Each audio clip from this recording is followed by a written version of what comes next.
जैसे कि जगन्नाथ जी एक बार अपने भक्त को बचाने के लिए उसके लिए उन्होंने युद्ध लड़ा था, उसी तरह से सेम प्रताप सिंह के लिए भी एक बार भगवान ने युद्ध लड़ा था। गोविंद देव जी की सेवा में प्रताप सिंह राजा बिजी थे। वो परम वैष्णव थे और बहुत बड़े क्षत्रिय थे, बहुत निडर थे। और कहते हैं कि उनकी तलवार 3 गुना लंबी तलवार हुआ करती थी आम तलवार से, और एक साथ कई कई हजार लोगों को वो एक साथ युद्ध में हरा दिया करते थे, हलाल कर दिया करते थे। ऐसे प्रकर्मी राजा वैष्णव थे, भगवान के भक्त थे और हृदय से बहुत शुद्ध थे, दयालु थे, विनम्र थे। और राजा जब सेवा कर रहे थे भगवान की, तो उसी समय मुगलों ने आक्रमण कर दिया। एज यूजुअल वो ये चीज देखते थे कि बाकी टाइम पे वो लोग आक्रमण नहीं कर सकते थे, क्योंकि राजा प्रताप सिंह इतने पराक्रमी थे कि वो उनके सामने टिक नहीं सकते थे। तो मुगलों ने ये एक स्ट्रेटेजी लगाई कि किस तरह से हम उसको राजा को हरा सकते हैं। तो उन्होंने सोचा कि अब हम हराएंगे जब वो मंदिर में पूजा कर रहा होगा। ऐसा होता है ना, पीठ पीछे वार करना, तो ये उनकी शान में आता है कि पीठ पीछे वार करते हैं जो लोग कायर होते हैं। तो उन्होंने पीठ पीछे वार किया राजा प्रताप सिंह की। लेकिन भगवान बहुत दयालु है और भगवान अपने भक्तों के थे, भगवान अपने भक्तों के हैं और भगवान अपने भक्तों के हमेशा रहते हैं। जब भी भक्त को जरूरत होती है भगवान उसकी जरूरतों को पूरा करते हैं। ये राजा प्रताप रुद्र को भगवान ने दिखाया। तो जब बैटल के लिए आक्रमण हुआ तो राजा प्रताप रुद्र अपनी सेवा में बिजी थे। वो इतने मग्न थे अपनी सेवा में कि उन्हें पता ही नहीं था कि आक्रमण हो रहा है। और ये बात हमारे सीनियर बता रहे थे हमें कि जब भगवान की भक्ति में व्यक्ति लीन होता है, भगवान के नाम में व्यक्ति लीन होता है, तो उसे इतना लीन होना चाहिए कि उसे दुनियादारी की खबर नहीं होनी चाहिए। यदि वो इधर उधर देख रहा है, उसे सारी दुनिया की खबर है और वो भक्ति भी कर रहा है, तो वो अपने आप को चेक करे, वो ठीक नहीं है। तो राजा प्रताप सिंह भगवान की भक्ति में इतने लीन थे उन्हें पता नहीं लगा। लेकिन भगवान स्वयं गोविंद देव जी प्रताप सिंह का रूप लेकर बैटल को लड़ने आए।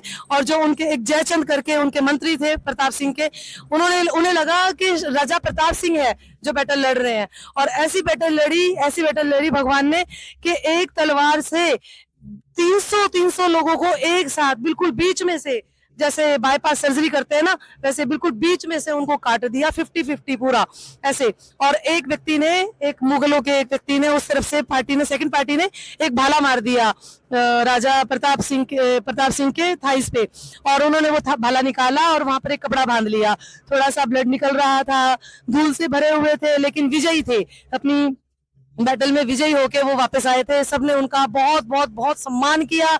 उनकी पत्नी ने उनका बहुत स्वागत किया, बहुत ढोल नगाड़ों से बहुत ज्यादा सम्मान किया गया। लेकिन थोड़ी देर में वो क्या देखते हैं कि राजा प्रताप सिंह अपने रूम में चले जाते हैं जहां पर गोविंद देव जी हैं, और उसी रूम से 2 ही मिनट के अंदर, कुछ ही क्षणों के अंदर वो वापस भी आ जाते हैं, इत्र लगा के, पूरे सज धज के। कोई उनके ऊपर धूल नहीं है, कोई उनके ऊपर जख्म नहीं है, कुछ भी नहीं है। तो सारी प्रजा परेशान हो जाती है, वो हैरान हो जाती है, वो सोचते हैं कि ये क्या हो रहा है, इतनी जल्दी फास्ट कैसे वो रिकवर कर गए सारी चीजें। तो उन्होंने पूछा कि राजा जी आप ऐसे कैसे आक्रमण के जो जख्म थे, घाव थे, वो सब कैसे कवर कर गए इतनी जल्दी। वो कह रहे मैं तो लड़ने गया ही नहीं, मैं तो युद्ध के लिए गया ही नहीं, मैं तो भगवान की सेवा में बिजी था। इतनी देर में ही राजा प्रताप सिंह को स्फूर्ति आती है और वो दोनों हाथ ऊपर करके भागते हुए गोविंद देव जी के मंदिर की तरफ आते हैं अपने महल से, और जोर से भागते हुए आते हैं सारे के सारे राजा के साथ, उनके मंत्रीगण, उनके सेनापति, उनकी पत्नी, उनकी प्रजा, सब भागते आते हैं।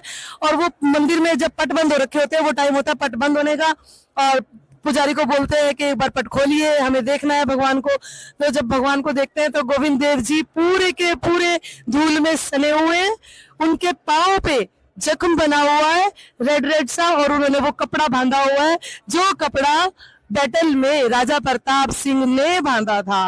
तो सभी इस तरह से देख के गोविंद गोविंद करके बहुत जोर जोर से हुंकारा भरते हैं और भगवान की जय जयकार करते हैं।